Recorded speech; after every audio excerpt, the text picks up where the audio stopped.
जो civil services या civil servants को लेकर जो धारणा है, क्या वो पॉजिटिव है या नेगेटिव है? उत्तर भारत के राज्य तो बहुत तीव्र गति से जनसंख्या बढ़ा रहे हैं, दक्षिण भारत के राज्य उतनी तीव्र गति से जनसंख्या नहीं बढ़ा पा रहे हैं। क्या कारण मानते हैं आप? मोटे तौर पर भारतीय व्यंजनों में वो कौन सी खासियत है जो इसे बाकी व्यंजनों से अलग बनाते हैं?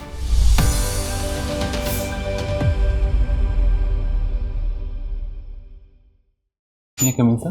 Please come in. Good evening sir. Good evening sir. Good evening, please take your seat. Thank you sir. Krishnakant, comfortable हैं? Yes sir. अच्छा, आप अपना इंटरव्यू हिंदी में देना चाहेंगे अंग्रेजी में? सर हिंदी में। हिंदी में। तो अपना परिचय दीजिए बोर्ड को। सर मेरा नाम कृष्णकांत विश्वकर्मा है और मैंने अपनी 10वीं की पढ़ाई जेबी इंटर कॉलेज से की है। उसके बाद मैंने 12वीं की पढ़ाई पीजे इंटर कॉलेज से किया है। उसके बाद मैंने बीएससी किया है सर मैथ फिजिक्स और कंप्यूटर साइंस में। और उसके बाद मैंने मास्टर्स भी किया है हिंदी लिटरेचर से सर, जिसमें मुझे गोल्ड मेडल भी प्राप्त हुआ है। और सर मेरी हॉबी है कुकिंग और ड्राइंग करना सर मेरा हॉबी है। तो काफ़ी वेरीड रहा है आपका एकेडमिक्स, कि आपने पहले तो साइंस साइड से किया, जी सर, ठीक है, बीएससी, फिर इसके बाद आपने हिंदी लिटरेचर में शिफ्ट कर दिया। जी ये शिफ्ट करने की वजह? सर बीएससी करने के बाद जब मैं सिविल सर्विसेज के लिए दिल्ली आया तो फिर मैंने बहुत सारे ऑप्शनल के बारे में सोचा। फिर उसके बाद से मुझे हिंदी ज़्यादा कंफर्टेबल लगा, मुझे लगा कि मैं इसमें ज़्यादा बेहतर कर सकता हूँ। तो उसके बाद यहाँ पे रहते हुए मैंने प्राइवेट से ही मास्टर्स हिंदी में कर लिया सर। अच्छा, उसमें आपको गोल्ड मेडल भी मिला है? जी सर। तो हिंदी साहित्य में क्या अच्छा लगा आपको? सर हिंदी साहित्य में जैसे ऑल ओवर साहित्य जो है पूरा, वो पढ़ के मुझे अपने आसपास की सोसाइटी और अपने खुद के जीवन से एक लिंकेज महसूस होता है, जिससे मुझे अच्छा फील होता है सर। अच्छा, मतलब आपका पसंदीदा उपन्यास कौन सा है? सर दिव्या। अगर हम प्रेमचंद के उपन्यासों की बात करें, जी ठीक सर, है, तो गोदान काफ़ी ज़्यादा पॉपुलर रहा है। जी सर। तो गोदान में जो धनिया का कैरेक्टर है, हाँ उसको आप क्या मानेंगे? मतलब उनको माना जाए कि वो सशक्त महिला है जी, या विक्टिम है? सर धनिया के बारे में ये दोनों चीज़ें लागू हो सकती हैं सर। एक मायने में वो पीड़ित भी है, हाँ। और एक मायने में वो सशक्त महिला भी है, और एक मायने में वो विद्रोही महिला भी है, जहाँ पे वो थानेदार के सामने आवाज़ भी उठाती है और अपने जो होरी है उसका पति हाँ, है, हाँ। और सोसाइटी को जैसे झुनिया को लेकर के है, तो वो बातें उसको बचाने के लिए वहाँ पे विद्रोह करती है। लेकिन फिर जो घर की नीलामी है उससे हाँ। पीड़ित भी है। और महिलाओं का अगर चित्रण देखा जाए तो प्रेमचंद जी के उपन्यासों में, जी सर, तो क्या चित्रण है उसको हम क्या मानेंगे? क्या पैट्रियार्की वाला चित्रण है, या मतलब जो आजकल लिबरल तरीके से, मतलब कि महिलाओं को समानता वाला जो जी देखा जाता है, उस तरीके का चित्रण है? सर प्रेमचंद की जो उपन्यास है, जितने भी उपन्यास हैं लगभग, उसमें जो नारी चित्रण किया गया है वो तत्कालीन परिस्थिति को ध्यान में रख करके किया गया है। जो समस्याएं उस समय थी, जैसे वैधव्य की और अनचाहे गर्भ की बात की जाए, और उसके बाद सोसाइटी में मुख्य धारा से कटे रहने की, पितृसत्तात्मक प्रवृत्ति की, तो वो उस समय भी थी, आज भी हैं, इसलिए इनकी रचनाएं कालजयी मानी जाती हैं सर। और ये जो महिला समस्याएं हैं वो आज भी इनके, ठीक है। कृष्णकांत, मुझे ये भी बताइए कि आप जैसे सिविल सर्विसेज की तरफ जो आपका आकर्षण है, जी सर, इसकी अगर 3 वजह आपसे पूछी जाए तो कौन सी 3 वजह है? सर इसके लिए सबसे पहला कारण मैं बताऊंगा कि जो मेरे घर के परिस्थितियाँ थी, परिवेश थे, तो जैसे मैं जिस परिवेश से आता हूँ सर, तो वहाँ पे कोई सिविल सर्विसेज का कोई ऑफिसर इस तरह से है नहीं। अच्छा। तो ये चीज़ें एक जानने की उत्सुकता के साथ भी रही हैं मेरे साथ, कि सिविल सर्विसेज क्या होता है, एक ऑफिसर बनने के बाद और क्या क्या चीज़ें हम कर सकते हैं। और दूसरी चीज़ सर ये कह सकते हैं कि जैसे किसी के बारे में जान के, जैसे सिविल सर्वेंट के बारे में जान के, कि वो सोसाइटी के लिए कितने डाइवर्स एरिया में काम करते हैं और पीड़ितों की हेल्प करते हैं, तो ये चीज़ें मुझे इंस्पायर करती हैं सर कि मुझे इस फील्ड में आना चाहिए। और बाय नेचर मैं भी अपने आप को ये समझता हूँ। अच्छा, आप ये बताइए कि समाज में, मतलब जैसे जो सिविल सर्विसेज या सिविल सर्वेंट्स को लेकर जो धारणा है, क्या वो पॉजिटिव है या नेगेटिव है? सर समाज कैसे देखता है? मतलब जैसे अगर पुलिस के बारे में बात की जाए, हाँ, तो आमतौर से पुलिस को लेकर जो छवि है जनता के मन में, वो बहुत पॉजिटिव नहीं है। जी सर। तो अगर इसी को हम सिविल सर्वेंट्स के लिए पूछें, हाँ, तो आपका क्या नज़रिया है इस पर? सर पुलिस का जो एक भय समाज में व्याप्त हो गया है, जैसे पुलिस की बात नहीं हो रही, यहाँ सिविल सर्वेंट्स की बात हो रही है। जी सर। सर सिविल सर्वेंट को अभी जो सोशल मीडिया के टाइम पे अभी तो बहुत ही ज़्यादा ग्लोरीफाई किया जा रहा है इन्हें।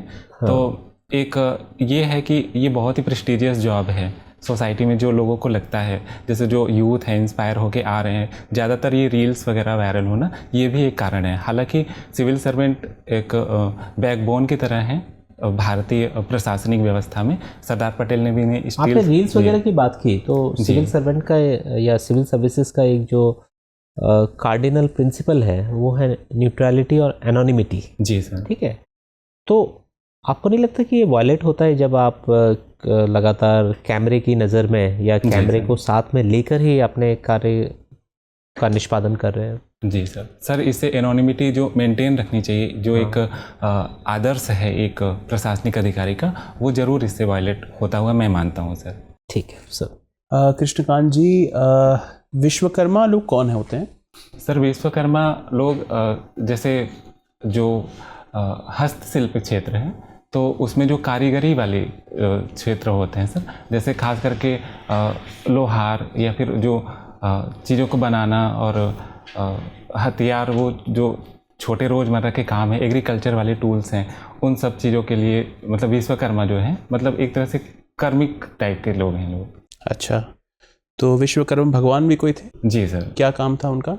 सर ऐसा माना जाता है कि इस पृथ्वी की जो रचना है वो विश्वकर्मा भगवान ने की है। अच्छा। और स्वर्ण लंका भी उन्होंने ही बनाई। ऐसी मान्यता आप सिविल सेवा की तैयारी करना चाहते हैं, 99 में पैदा हुए हैं? जी 1999 में।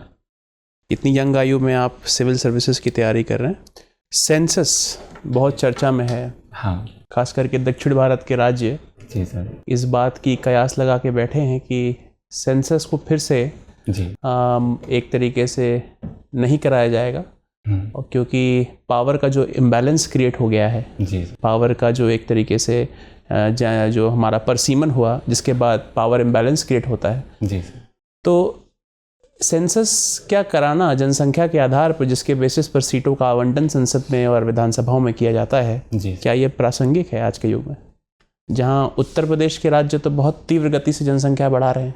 जी उत्तर भारत के राज्य, दक्षिण भारत के राज्य उतनी तीव्र गति से जनसंख्या नहीं बढ़ा पा रहे हैं। क्या कारण मानते हैं आप? सर जनगणना मेरे राय में होना चाहिए। इसलिए होना चाहिए क्योंकि जनगणना केवल सीटों के आवंटन को लेकर ही डाटा प्रोवाइड नहीं करवाता है, और सीटों का आवंटन एक मुद्दा ज़रूर है, क्योंकि साउथ इंडिया के जो स्टेट हैं उन्होंने अपने पॉपुलेशन को कंट्रोल किया है, और नॉर्थ इंडिया में ये इम्प्लीमेंटेशन उतनी अच्छे तरीके से नहीं हो पाया। हालांकि यूपी जैसे राज्यों ने जनसंख्या नीति वगैरह ला करके इसके दिशा में प्रयास किया है, लेकिन मैं मानता हूँ कि जनगणना होना चाहिए और सीटों का आवंटन जो पैमाने हैं उनमें काम किया जा सकता है सर। जैसे डेमोग्राफिक चेंज के लिए पिछले वित्त आयोग ने एक मानक रखा कि जो 12.5% सर, अगर मैं रिकॉल कर पा रहा हूँ तो इतना डेमोग्राफिक जो चेंजेस हैं, जैसे सॉरी सर मैं थोड़ा डाटा में कंफ्यूज हो रहा हूँ, तो इसके लिए कुछ नए मानक रख करके लेकिन जनगणना करानी चाहिए सर। Thank you sir. वित्त आयोग की आपने चर्चा की, अभी वित्त आयोग से लेके एक महत्वपूर्ण समाचार आ रहा है जी, 16वें वित्त आयोग को लेके, क्या है वो समाचार? सर आज के न्यूज़पेपर में ये था कि अरविंद पनगड़िया जी जो योजना आयोग के पहले अध्यक्ष रहे हैं, उन्हें अध्यक्ष योजना आयोग, सॉरी सर उपाध्यक्ष। योजना आयोग अभी है? नहीं sir, NITI Aayog, sorry sir. हाँ। तो उसके वो उपाध्यक्ष रहे हैं, उन्हें बनाया जा रहा है 16वें वित्त आयोग का अध्यक्ष। क्या काम होता है वित्त आयोग का? सर वित्त आयोग का मुख्य कार्य जो है वो राज्य और केंद्र के बीच में जो राजस्व का वितरण है उसको लेकर के है। राजस्व के वितरण के मामले में आपको क्या लगता है कि ये जो आयोग है वित्त आयोग, ये उत्तर प्रदेश का जो सही हिस्सा है वो उत्तर प्रदेश को मिल रहा है, या उत्तर प्रदेश की हिस्सेदारी से ज़्यादा होनी चाहिए या कम होनी चाहिए? अभी जो मिल रहा है उससे आप, उस पर आपकी क्या टिप्पणी है? सर अभी मुझे एग्जैक्ट डाटा नहीं पता है, तो मैं इसके बारे में अभी नहीं अनुमान लगा पा रहा हूँ। ठीक है। कृष्णकांत जी, जी सर। आप गोरखपुर से हैं, है ना? जी सर। कुछ चीज़ें बताएं गोरखपुर के बारे में, महत्वपूर्ण चीज़ें। सर गोरखपुर एक सांस्कृतिक केंद्र के रूप में भी माना जाता है, जिसमें गोरखनाथ मंदिर गोरक्ष धाम पीठ से जाना जाता है, और यहाँ पे नाथ साहित्य के बारे में भी चर्चा मिलती है सर। और गीता प्रेस है, जहाँ से धार्मिक पुस्तकों का जो छपाई है वो विश्व प्रसिद्ध है सर। और पर्यटन की दृष्टि से भी कई सारे ऐसी जगहें हैं गोरखपुर में जो पर्यटन को भी बढ़ावा देती हैं, जैसे नौका विहार है और विनोद वन है, और भी जो धार्मिक स्थल और मंदिर है तो वहाँ पे भी है सर। उत्तर पूर्वी रेलवे का मुख्यालय भी जी है। सर। ठीक है। नाथ साहित्य की आपने चर्चा की। जी सर। नाथ साहित्य की कुछ विशेषताएं बताएं। सर, नाथ साहित्य जो है वो बेसिकली देखा जाए तो वो अपने धर्म प्रचार के लिए रचा गया था, जिसमें जो उस समय उनकी मान्यताएं थीं, जैसे हठ योग को वो ज़्यादा प्रेफरेंस देते थे, तो हठ योग के प्रचार के लिए उसमें बातें आती हैं। और इनकी एक भाषा बहुत ही विशेष तौर पे मानी जाती है, संधा भाषा जिसे बोलते हैं सर। तो ये संधा भाषा एक प्रतीकात्मक रूप से भी मानी जाती है, जिसमें बातों को सीधे ना कह के उसके विपरीत कहा जाता है, जैसे बरसे की कम्बलई भीजेगा भीजेगा पहाड़ी, इस तरह से सर। ठीक है। वर्तमान मुख्यमंत्री जी भी गोरखपुर से ही आते हैं। जी सर। उत्तर प्रदेश सरकार की 2-3 वो नीतियां जो आपको पसंद है उसके बारे में बताइए।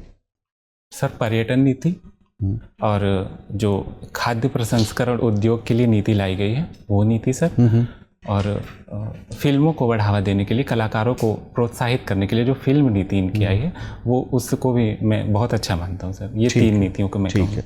दीनदयाल उपाध्याय यूनिवर्सिटी गोरखपुर से आपने पढ़ाई की है ना? जी सर। दीनदयाल उपाध्याय कौन थे ये? सर, दीनदयाल उपाध्याय भारतीय समाज के एक विशेष सुधारक माने जा सकते हैं, जिन्होंने समाज में एकात्म मानववाद के दर्शन को क्या दिया। है एकात्म मानववाद? सर, एकात्म मानववाद में प्रत्येक प्राणी को सर्वास्तिवादी दृष्टिकोण से देखा गया है और सभी के सह अस्तित्व की बात की गई है, और सर्वोदय की भावना भी जो है इसमें मानी गई है सर। अब मेरा अंतिम सवाल आपसे ये है कि आप कुकिंग करते हैं, है ना? जी सर। किस तरह की कुकिंग? सर, जैसे मिठाइयाँ बनानी हैं और अचार बनाने हैं तो मैं कई तरह के अचार भी बना सकता हूँ, मिठाइयाँ भी बना सकता हूँ, और साउथ इंडियन डिशेज़ भी मैं बना सकता हूँ। नॉर्थ इंडिया की जो लिट्टी चोखा और जो देसी खान पान जिसको बोलते थे, मोटे तौर पर भारतीय व्यंजनों में जी वो कौन सी खासियत है जो इसे बाकी व्यंजनों से अलग बनाती है? सर, एक गुणवत्ता को हम बोल सकते हैं, जो इसकी गुणवत्ता है और जो क्वालिटी है, जैसे जो यहीं पे वो चीज़ें मिल पाती हैं। जैसे कदरने से भी कई सारी चीज़ें बनाई जाती हैं, जैसे रागी के लड्डू वगैरह, तो ये हमारी ट्रेडिशनल जानकारी में रही हैं चीज़ें, तो इस वजह से ये बाकी चीज़ों से अलग हो जाती हैं सर। ठीक है, धन्यवाद। कृष्णकांत, मुझे ये बताइए कि उत्तर प्रदेश में कितने उप मुख्यमंत्री हैं? इस समय 2 हैं सर। और उनके नाम बताइए और उनकी विधानसभा की सीट बताइए मुझे। सर, केशव मौर्य हैं और ब्रजेश पाठक। अच्छा, तो ये कहाँ है इनकी विधानसभा? दोनों लोग विधानसभा में हैं या विधान परिषद में है? सॉरी सर, मुझे ये जानकारी नहीं है आपको। ठीक है।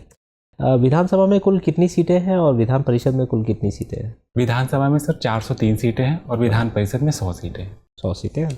अच्छा, एंग्लो इंडियन की सीट अभी है या हटा दी गई? नहीं है सर, 104वें संविधान संशोधन से इसे समाप्त करते हैं। अभी जो 106वां, हाँ, 106 कॉन्स्टिट्यूशनल अमेंडमेंट एक्ट हुआ है जी सर, ये किस संदर्भ में? सर ये नारी वंदन योजना से नारी शक्ति संबंधित। हाँ वंदन सर, अधिनियम। जिसे इसमें विधानसभा और लोकसभा में 33% महिलाओं को आरक्षण देने की ये बात कब से लागू होगा? सर ये 2026 के सेंसस के बाद शायद। 2026 में सेंसस होगा? सॉरी सर, मैं रिकॉल नहीं कर पा रहा। अच्छा, सेंसस अभी चल रहे हैं, ये लेकिन जो भी शायद अगला सेंसस होगा उसके बाद जी इसको लागू करना, और डिलिमिटेशन भी होगा जी पहले। अच्छा, ये बताइए कि अभी उत्तर प्रदेश का जो सबसे नवनिर्मित एयरपोर्ट है जी जिसका उद्घाटन अभी हाल ही में हुआ है, वो कौन सा एयरपोर्ट है? सर, अयोध्या। क्या नाम है उसके? सर, महर्षि वाल्मीकि के नाम पे इसको रखने की चर्चा हो रही है। महर्षि वाल्मीकि इंटरनेशनल एयरपोर्ट। ठीक है।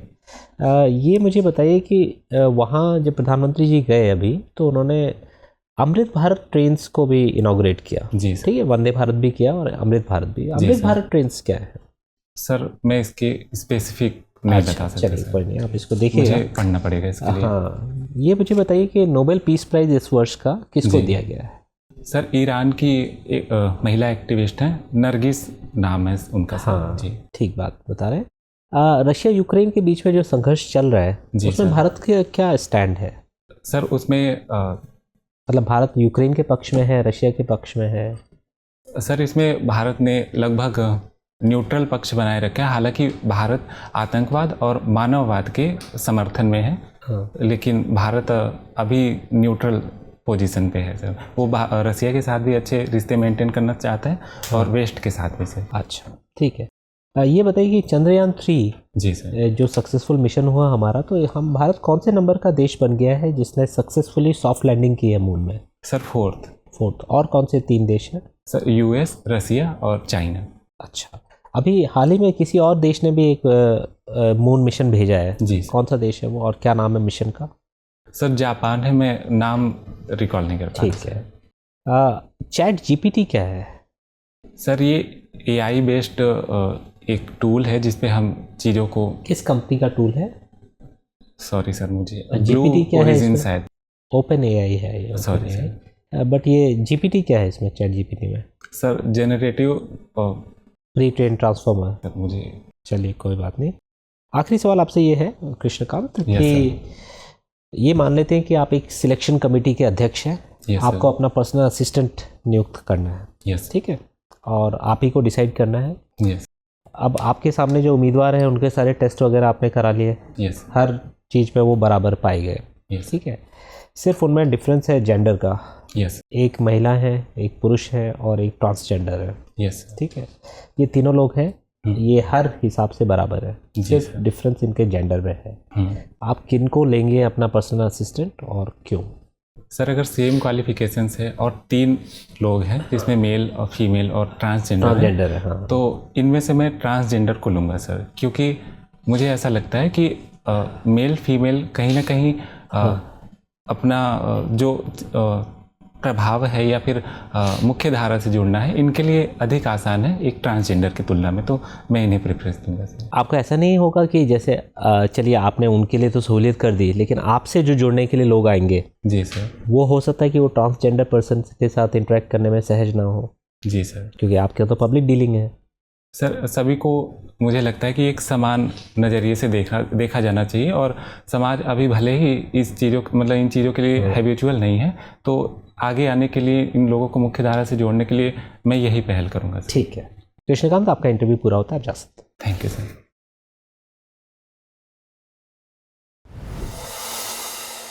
Coming sir. आइए बैठिए।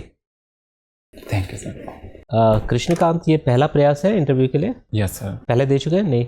नहीं कौन सा अटेम्प्ट है यूपीपीसीएस का? सर अटेम्प्ट 4th है, मेंस पहला है, इंटरव्यू पहला है। अच्छा, कैसा रहा आपका एक्सपीरियंस? सर ठीक रहा। मुझे लग रहा है कुछ फैक्चुअल चीज़ों पे काम करनी चाहिए, जैसे वो आपने पूछा उप मुख्यमंत्रियों के बारे में, और थोड़ा यूपी के बारे में मुझे लग रहा है कि थोड़ा और स्टडी करनी चाहिए। उतना तो करना ही है, लेकिन हम लोगों को ओवरऑल आपका जो परफॉर्मेंस काफ़ी अच्छा लगा, ठीक है। आप काफ़ी मतलब रिफाइंड तरीके से आपने इंटरव्यू दिया है, ठीक है, तो बहुत ज़्यादा इसमें मतलब कोई फेरबदल की ज़रूरत नहीं है। काफ़ी जैसा आप कर रहे हैं बहुत अच्छा है, ठीक है जी सर। थोड़ा सा एक चीज़ कर सकते हैं, आपकी जो हैंड प्लेसमेंट है ना, वो ऐसे थाइस पे ऐसे रख लेंगे हाथ, ठीक है, जब आप आते हैं ना तो ऐसे रख लेंगे, ठीक है, इस तरह से। हाँ, तो आपने मतलब थोड़ा ऐसे घुमा के रखा हुआ था, मुझे तो सर थोड़ा आइडिया नहीं था, वैसे मैंने पूछा सीधे रखेंगे तो ज़्यादा अच्छा है ऐसे। हाँ हाँ ठीक है, ये ज़्यादा फॉर्मल है। इसके अलावा देखिए पोस्चर, वॉइस, कम्युनिकेशन आपका अच्छा था, जहाँ आपको आ रहा था आप अच्छे से जवाब दे रहे थे। देखिए फैक्चुअल क्वेश्चंस कभी कभी ऐसे हो सकते हैं कि जो आपको नहीं आएंगे, और किसी भी कैंडिडेट के लिए वो ऐसा हो सकता है, बट इंटरव्यू में आपका क्वेश्चन हैंडलिंग देखा जा रहा है जी। क्वेश्चन के आंसर पे बहुत ज़्यादा डिपेंडेंट नहीं है, ठीक है। अगर आपको नहीं भी आता है तो आप उसको कैसे हैंडल कर रहे हैं, कि आप नर्वस हो जा रहे हैं जी या आप अपना कंपोजर मेंटेन कर रहे हैं, तो कंपोजर मेंटेन करना है। फैक्चुअल क्वेश्चन है, नहीं आता है आप माफ़ी मांग लीजिए, ठीक है, कोई दिक्कत नहीं है।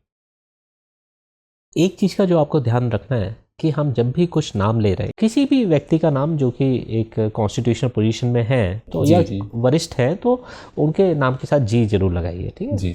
और इसी प्रकार से जब मैंने उप मुख्यमंत्री के नाम पूछे तो आपने सिर्फ कहा कि ब्रजेश पाठक, तो ब्रजेश पाठक जी जी और केशव प्रसाद मौर्य जी, ठीक है, या श्रीमान लगाइए, जो भी है, मतलब आपको, क्योंकि जब आप ऐसा बोलेंगे ना तो ये उनको भी सम्मान दे रहे हैं, लेकिन ये आपके बारे में ज़्यादा दर्शाता है जी सर। आपका सोचने का तरीका क्या है, जी तो ये ध्यान रखेंगे। ठीक है। इसके अलावा देखिए थोड़ा सा करंट अफेयर्स ब्रशअप कर लीजिए, जी यूपी सर। का, नेशनल लेवल का और इंटरनेशनल में जो बातें हो रही है अभी, जैसे इजराइल पैलेस्टाइन संघर्ष वगैरह हो रहा है, तो भारत का क्या रवैया है, 2 स्टेट सॉल्यूशन क्यों सपोर्ट करते हैं, तो ऐसा थोड़ा बहुत देख लेंगे। यूपी से रिलेटेड भी जो अभी लेटेस्ट में चीज़ें हुई हैं, जैसे प्रधानमंत्री जी गए हैं, क्या क्या इनॉग्रेट किया है, कौन से प्रोजेक्ट्स आ रहे हैं, जी ठीक है? सर। और यूपी सरकार का रूल ऑफ लॉ वगैरह पे क्या रवैया है, किस तरीके से कानून व्यवस्था में सुधार लाया गया है, ठीक जी है, सर। कौन सी स्कीम्स हैं गवर्नमेंट की, हम्म, ठीक है, इन चीज़ों को थोड़ा सा आप जरूर ध्यान रख लेंगे। जी सर। और थोड़ा सा प्रेजेंस ऑफ माइंड भी रखना है, जैसे कि सर ने पूछा फाइनेंस कमीशन के बारे में, और जी आप सर, नीति हाँ। आयोग का आपको याद नहीं आ रहा था ना, आप बार बार योजना आयोग बोल रहे थे, हाँ। थोड़ा सा ध्यान रखना है, ठीक है, हो सकता है ऐसा हो जाए कभी कभी, लेकिन कंपोजर लूज नहीं करना है। जी सर। इतना करेंगे तो कृष्णकांत आपका इंटरव्यू बहुत ही अच्छा होना चाहिए, जी आप सर। बहुत अच्छे कैंडिडेट हैं और अच्छे रैंक के साथ सिलेक्शन होना चाहिए, जी ठीक है। सर, मेरी पिच और वॉइस लेवल वगैरह ठीक सब है? बढ़िया था, सब हम लोगों को मतलब आपके साथ इंटरेक्शन में कोई भी दिक्कत नहीं आई, जी और सर। ऐसा कहीं भी नहीं लगा कि उसमें कोई भी आपको चेंज करने की ज़रूरत है। सर, कॉन्फिडेंस लेवल ये ठीक है या फिर? ठीक है, बिल्कुल, इसको आप मेंटेन करिए, और थोड़ा सा तैयारी और कर लेंगे तो और बेहतर रहेगा, ठीक है। नॉलेज लेवल पे? हाँ, सर? नॉलेज लेवल पे, लेकिन ये भी ध्यान में रखना है कि वहाँ आई डोंट नो अच्छा आंसर है, जी तो सर। जहाँ भी नहीं आता है वहाँ माफ़ी मांग लीजिए। ठीक। कोई भी ऐसा नहीं है कि सारे क्वेश्चन हमें अटेम्प्ट करने हैं, जी सर। इसकी ज़रूरत नहीं है। तो जैसे ही क्वेश्चन सुनेंगे, लिसनिंग अच्छी रखनी है, क्वेश्चन का इंटेंशन पकड़िए, और ये देखिए कि अगर आपको आता है कॉन्फिडेंटली जवाब दीजिए, नहीं आता है तो आप माफ़ी मांग लीजिए, ठीक सर, अभी मुझे याद नहीं आ रहा है, या मैंने ये देखा नहीं, मैं देख लूँगा, इस तरीके से आप उसको हैंडल ठीक है। करिए, ठीक है। All the best. Thank you sir.